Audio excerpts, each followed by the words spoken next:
Deep டைவ்க்கு உங்கள வரவேற்கிறோம். இன்னைக்கு நாம ரொம்ப ரொம்ப இன்ட்ரெஸ்டிங்கான, அதே சமயம் கொஞ்சம் திகிலான ஒரு டாபிக் பத்தி பேசப் போறோம். ஆமா, இது துறைமுகங்கள்ல நடக்கிற ஒரு மிக முக்கியமான வேலைய பத்தினது. கரெக்ட்.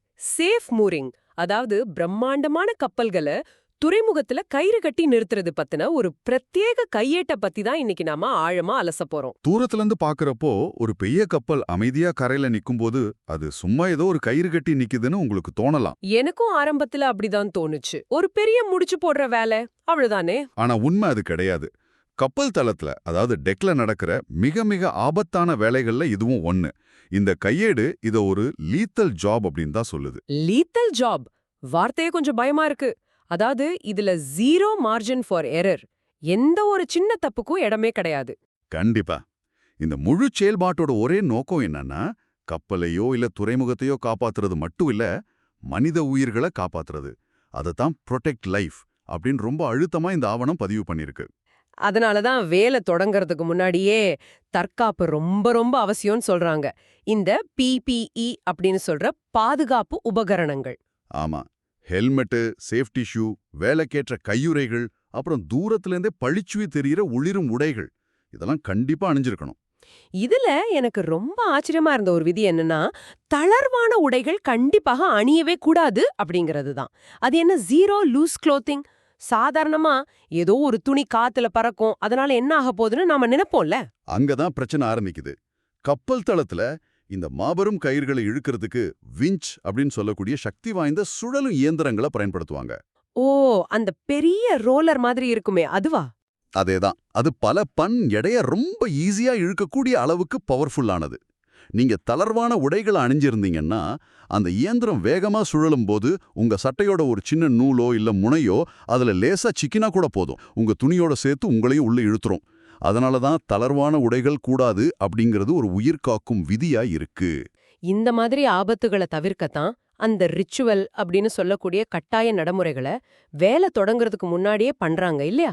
ஆமா, முதல்ல மஸ்டர் வழி, அதாவது வேலைக்கு முன்னாடியே எல்லாரும் ஒன்னா கூடுறது. அந்த டூல் பாக்ஸ் டாக் பத்தி கையேட்ல ரொம்ப தெளிவா சொல்லிருக்காங்க. அது ஏதோ ஆபீஸ்ல நடக்கிற மீட்டிங் மாதிரி இல்லாம நிஜமான சர்வைவல் பிளானிங் மாதிரி இருக்கு. அப்படிதான் இருக்கணும். அந்த டூல் பாக்ஸ் டாக்ல இன்னைக்கு நாம என்ன செய்ய போறோம், காத்தோட வேகம் எப்படி இருக்கு, அலைகள் எப்படி இருக்கு, என்னென்ன ஆபத்துகள் வர வாய்ப்பு இருக்குன்னு பேசுவாங்க. முக்கியமா அந்த சிக்னல்ஸ் பத்தியும் பேசுவாங்கன்னு படிச்சேன். ஆமா, ஏன்னா மூரிங் நடக்கிற இடத்துல விஞ்ச் இயந்திரங்களோட சத்தம் ரொம்ப அதிகமா இருக்கும். நீங்க சாதாரணமா கத்தி பேசுனா யாருக்கும் கேட்காது. அதனால கைகள் மூலமா எப்படி சிக்னல் பண்றதுன்னு முதல்லயே முடிவு பண்ணிருவாங்க. அதுக்கப்புறம் டெக் செக் பண்றாங்க, தளத்தை சோதிக்கிறது, யாரும் கால் இடறி விழுந்துடக்கூடாதுன்னு தேவையற்ற பொருட்களை அகற்றுவது, விஞ்சுகள் சரியா வேலை செய்தான்னு பாக்குறதெல்லாம் நடக்கும். இதுல ரொம்ப முக்கியமான ஒரு விஷயம் ஃப்ளேக்கிங். ஆமா, அந்த ஃப்ளேக்கிங் பத்தி ஆவணத்துல ரொம்ப முக்கியமா இருக்கு. கயிறுகள்ல முடிச்சுகளோ சுருக்கங்களோ இல்லாம நேரா இருக்கிறத உறுதி செய்யறது. ஒரு சின்ன முடிச்சிருந்தா அப்படி என்ன ஆக போகுது? நீங்க 100 டன் இழுவிசையில, அதாவது டென்ஷன்ல இருக்கிற ஒரு பெரிய கயிற்றை பத்தி யோசிச்சு பாருங்க. ம். அந்த கயிற்றுல ஒரு சின்ன சுருக்கமோ அல்லது முடிச்சோ இருந்தா அந்த 100 டன் லோடும் அந்த குறிப்பிட்ட புள்ளிக்கு வரும்போது கயிற்றோட மொத்த ஸ்ட்ரென்த்தும் அந்த இடத்துல குறைஞ்சிரும். ஓ, அப்போ அந்த முடிச்சு விழுந்த இடம் ஒரு பலவீனமான பகுதியா மாறிடுமா? எக்ஸாக்ட்லி. அந்த இடத்துல கயிறு பட்டண்டு அருந்து போறதுக்கு 100% வாய்ப்பு இருக்கு. அதனால தான் எந்த ஒரு முறுக்கலும் இல்லாம வரிசையா அடுக்கி வைக்கிற ஃப்ளேக்கிங் முறை ரொம்ப அவசியம். சரி, இந்த முன்னேற்பாடுகள் எல்லாம் முடிஞ்ச பிறகு அந்த மாபெரும் கப்பலை எப்படி நிலை கொள்ள செய்றாங்க? ஆவணம் 4 முக்கிய கோடுகள் பத்தி பேசுது. 4 லைன்ஸ் ஆஃப் டிஃபென்ஸ். ஆமா, சும்மா 4 கயிற்ற கட்டி இழுத்து பிடிச்சா கப்பல் நின்னுடாது. இங்க தான் நாம சமநிலையான இழுவிசை, அதாவது பேலன்ஸ்டு டென்ஷன் அப்படிங்கிற கான்செப்ட புரிஞ்சுக்கணும். கப்பல்ங்கிறது தண்ணில மிதந்துகிட்டு இருக்கிற ஒரு பெரிய பில்டிங் மாதிரியாச்சே. கரெக்ட்.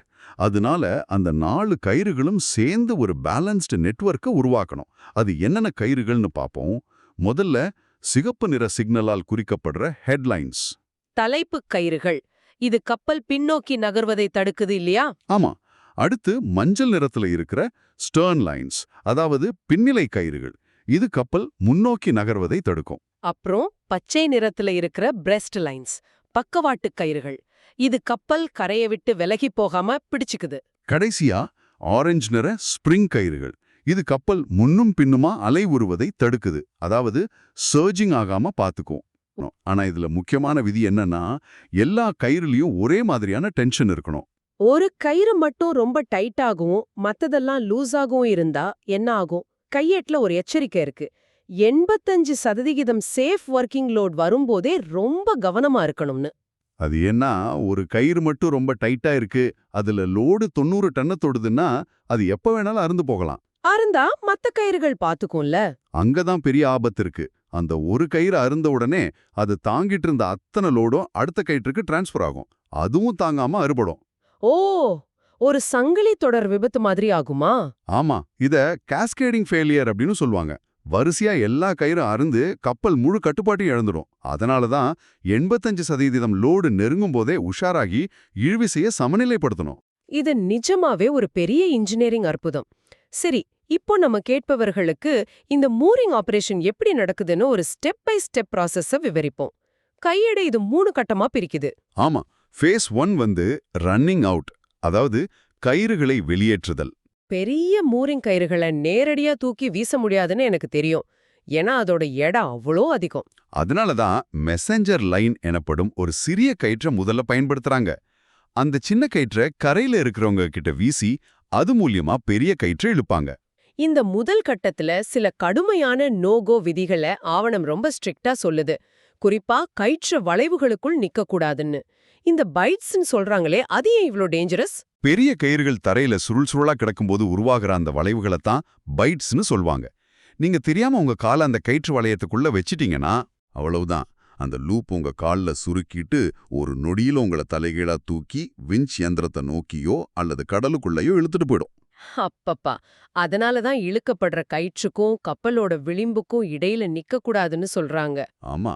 அடுத்து ஃபேஸ் 2 ஹீவிங் அப், அதாவது கயிறுகளை இழுத்து இருக்குதல். கரையில கயிறு மாட்டப்பட்ட பிறகு அத விஞ்ச் மூலமா மெதுவா இழுக்க ஆரம்பிப்பாங்க. இங்க அதிர்ச்சி சுமைய, அதாவது ஷாக் லோடிங்க தவிர்க்கணும்னு கையேட அழுத்தி சொல்லுது. திடீர்னு கயிற்ற வேகமா இழுக்க கூடாதுன்னு சொல்றதுக்கு பின்னாடி என்ன அறிவியல் இருக்கு? ஒரு கயிறை நீங்க சீராகவும் மெதுவாகவும் இழுக்கும்போது அது தாங்குற எடை வேற. ஆனா அதே கயிறை திடீர்னு ஒரு பெரிய ஜர்க் கொடுத்து இழுத்தீங்கன்னா அதோட அழுத்தம் பல மடங்கு அதிகமாயிடுமா? ஆமா, அந்த வினாடியில உருவாகிற அழுத்தம் கயிற்றோட இயல்பான தாங்கும் திறனை விட ரொம்ப அதிகமா இருக்கும். அது கயிற்றோட ஃபைபர்களை உள்ளுக்குள்ளேயே உடைச்சிரும். கயிறு சீக்கிரமே அறுந்து போயிடும். அதனால தான் விஞ்சுகளை ரொம்ப ஸ்மூத்தா ஆப்ரேட் பண்ணணும். ஆமா, இந்த இரண்டாவது கட்டத்துல எனக்கு ரொம்ப பிடிச்ச ஒரு விஷயம் த ஸ்டாப் ரூல். இது ரொம்ப பவர்ஃபுல்லான ரூல். ஆமா. இயந்திரத்தில் இருந்தோ அல்லது கயிற்றில் இருந்தோ ஏதாவது வித்தியாசமான சத்தம் கேட்டாலோ அல்லது ஏதோ ஆபத்து வர போகுதுன்னு எந்த ஒரு பணியாளர் உணர்ந்தாலோ உடனடியாக வேலையை நிறுத்த சொல்லலாம். ஒரு சாதாரண ஜூனியர் பணியாளர் கூட ஒரு பெரிய ஆபரேஷனை ஸ்டாப்னு கத்தி நிறுத்த முடியுங்கிறது ஒரு பெரிய விஷயம் தானே. கடல்ல ஈகோவுக்கு இடமே இல்ல. அந்த ஜூனியர் கேட்கிற ஒரு சின்ன சத்தம் ஒரு பெரிய கயிறு அருந்து போறதுக்கு முன்னாடி வர்ற எச்சரிக்கையா கூட இருக்கலாம். கரெக்ட். அடுத்த 3வது கட்டம் ஃபேஸ் 3 செக்யூர் அண்ட் மானிட்டர். கயிறுகள் சரியா இறுக்கப்பட்ட பிறகு அவை இரும்பு விளிம்புகள்ல உரசி கிழிந்து விடாம இருக்க ஷாஃபிங் கார்ட்ஸ் பயன்படுத்துவாங்க. பாதுகாப்பு கவசங்கள். சரி, பிரேக்குகளை பூட்டியாச்சு, இனிமே வேலை முடிஞ்சதுன்னு நிம்மதியா இருக்க முடியுமா? முடியாது. இது ஒரு கண்டினியூவஸ் வாட்ச், தொடர் கண்காணிப்பு அப்படின்னு ஆவணம் சொல்லுது. ஏன், கப்பல் தான் கட்டி நிறுத்தியாச்சே. கப்பல் நிக்கிற தண்ணியும் சரி கப்பலும் சரி ஒரே நிலையில இருக்காது. கடல்ல அலைகளோட ஏற்ற இறக்கங்கள் மாறிக்கிட்டே இருக்கும். ஓ, டைட்ஸ் மாறும் இல்லையா? ஆமா, அதோட கப்பல்ல சரக்குகளை ஏத்தும்போது கப்பல் வெயிட் அதிகமாகி தண்ணிக்குள்ள இறங்கும். சரக்குகளை இறக்கும்போது மேலே எழும்பும். டிராஃப்ட் சேஞ்சஸ் நடக்கும். இதனால முன்னாடி கட்டின கயிறுகள் ரொம்ப டைட் ஆகலாம், இல்லனா லூஸ் ஆகலாம். எக்ஸாக்ட்லி. அதனால இந்த மாற்றங்களுக்கு ஏத்த மாதிரி கயிறுகளோட இழுவிசையை தொடர்ந்து அட்ஜஸ்ட் பண்ணிக்கிட்டே இருக்கணும். சோ மூரிங் அப்படிங்கிறது ஒரு முடிவில்லாத டைனாமிக் ப்ராசஸ். சரி, இப்போ இந்த கயிறுகள் எதால உருவாக்கப்படுது அப்படிங்கறத பாப்போம். எனக்கு கொஞ்சம் கன்ஃபியூசிங்கா இருந்த ஒரு வார்த்தை UHMWPE. அதாவது டைனிமா கயிறுகள். ஆமா, இது எஃகு கம்பியை விட 7 முதல் 10 மடங்கு வலிமையானது, ஆனா 85% குறைவான எடை கொண்டதுன்னு படிச்சேன். அது எப்படி இவ்ளோ ஸ்ட்ராங்கா இருக்கு? அது ஒரு வகையான super plastic, ultra high molecular weight polyethylene. இதோட மூலக்கூறுகள் ரொம்ப நீளமா ஒன்னோட ஒன்னு ரொம்ப நெருக்கமா பிணைக்கப்பட்டிருக்கும். அதனால தான் இவ்ளோ அசுரபலம் இருக்கு. இரும்புச் சங்கிலி தண்ணில மூழ்கிடும், ஆனா இந்த கயிறுகள் மிதக்குமாமே. ஆமா, தூக்கறதுக்கு ரொம்ப லேசா இருக்கும், தண்ணியில மிதக்கும், ஆனா இரும்பை விட பல மடங்கு ஸ்ட்ராங்கா இருக்கும். நைலான் கயிறுகள் பத்தியும் போட்டிருக்கு. அதுக்கு அதிர்ச்சி உறிஞ்சும் தன்மை, அதாவது ஷாக் அப்சார்ப்ஷன் அதிகம்னு சொல்றாங்க. ஆனா ஈரமாகும்போது வலிமை குறையும்னு ஒரு பாயிண்ட் இருக்கு. அது எப்படி? நைலான் கயிறுகளுக்கு ரொம்ப நல்ல ஸ்ட்ரெச் இருக்கு. திடீர்னு ஒரு அலை வந்து கப்பலை இழுத்தா இது ரப்பர் பேண்ட் மாதிரி கொஞ்சம் விரிஞ்சு அதிர்ச்சியை உள்வாங்கிக்கும். ஆனா அது தண்ணியை உறிஞ்சக்கூடியது. தண்ணி உள்ள போகும்போது பலவீனமாகிடுமா? ஆமா, அதோட மூலக்கூறு பிணைப்புகள் கொஞ்சம் தளர்கிறதுனால வலிமையில 10 இருந்து 15% வரைக்கும் குறைஞ்சிடும். அப்புறம் பாலிப்ராப்பிலின் கயிறுகள் மலிவானவை, மிதக்கும். ஆனா வெயில்ல பட்டா வீணாயிடும். இறுதியா ஸ்டீல் வயர் ரோப், எஃகு கம்பி. இத பத்தி படிக்கும்போது ஃபிஷ் ஹுக்ஸ் அப்படிங்கிற வார்த்தை ரொம்ப ஷாக்கிங்கா இருந்துச்சு. எஃகு கம்பிகள் பல நூறு சின்ன சின்ன இரும்பு இழைகளால பின்னப்பட்டது.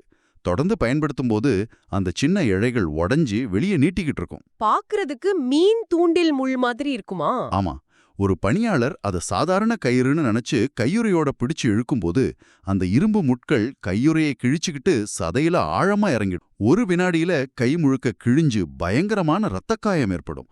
அதனாலதான் ரொம்ப ஜாக்கிரதையா கையாளணும். கருவிகளை பத்தி பார்த்துட்டோம்.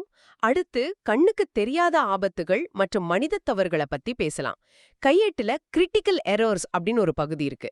இழுவிசையில இருக்கிற ஒரு கயிற்றை தாண்டி செல்லவே கூடாதுன்னு சொல்றாங்க. இங்கதான் ஸ்னாப்பேக் ஜோன் அப்படிங்கிற கான்செப்ட் வருது. கயிறு அருந்து வர்றத ஒரு துப்பாக்கி தோட்டாவுக்கு ஒப்பிடலாம். ஒரு பெரிய ரப்பர் பேண்ட நல்லா இழுத்து புடிச்சு அது திடீர்னு அருந்தா எப்படி ஷடார்னு வந்து அடிக்கும், அது போல வா.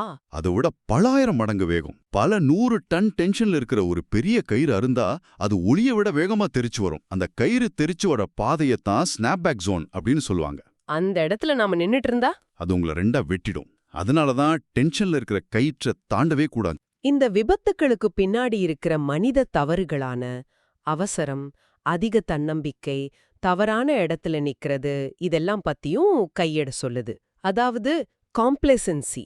ஆமா, தினமும் செய்யற வேலைதானே அப்படிங்கிற அலட்சியம்தான் பல விபத்துகளுக்கு காரணம்.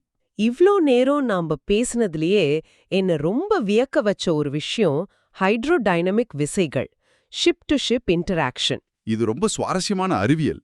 கரையில அமைதியா கட்டப்பட்டு நிக்கிறோம் ஒரு கப்பலுக்கு பக்கத்துல, கடல்ல மற்றொரு பெரிய கப்பல் கடந்து போனா இந்த கரையில நிக்கும் கப்பல் பயங்கரமா அசைக்கப்படும் கையெடு சொல்லுது. அது எப்படி? நீங்க ஒரு ஹைவேல ஓரமா நின்னுட்டு இருக்கீங்க. ஒரு பெரிய சரக்கு லாரி ரொம்ப வேகமா உங்களை கிராஸ் பண்ணி போனா என்ன ஆகும்? முதல்ல காத்து நம்மள லாரிய நோக்கி இழுக்கும், லாரி தாண்டும் போது வெளியே தள்ளும். அதேதான் இங்க தண்ணிக்குள்ள நடக்குது. ஒரு மாபெரும் கப்பல் நகரும்போது அது பல ஆயிரம் டன் தண்ணிய முன்னாடி தள்ளிக்கிட்டே போகும். அதான் பவ்வேவ் அப்படிம்பாங்களே. ஆமா, அந்த கப்பல் நெருங்கி வரும்போது அந்த தண்ணியோட அழுத்தம் கரையில நிக்கிற நம்ம கப்பலை முன்னோக்கி தள்ளும். அது சரியா நம்ம கப்பலுக்கு பக்கவாட்டுல கடக்கும்போது 2 கப்பலுக்கும் இடையில ஒரு வெற்றிடம் உருவாகும். Suction effect. கரெக்ட். அது நம்ம கப்பலை கடலை நோக்கி இழுக்கும்.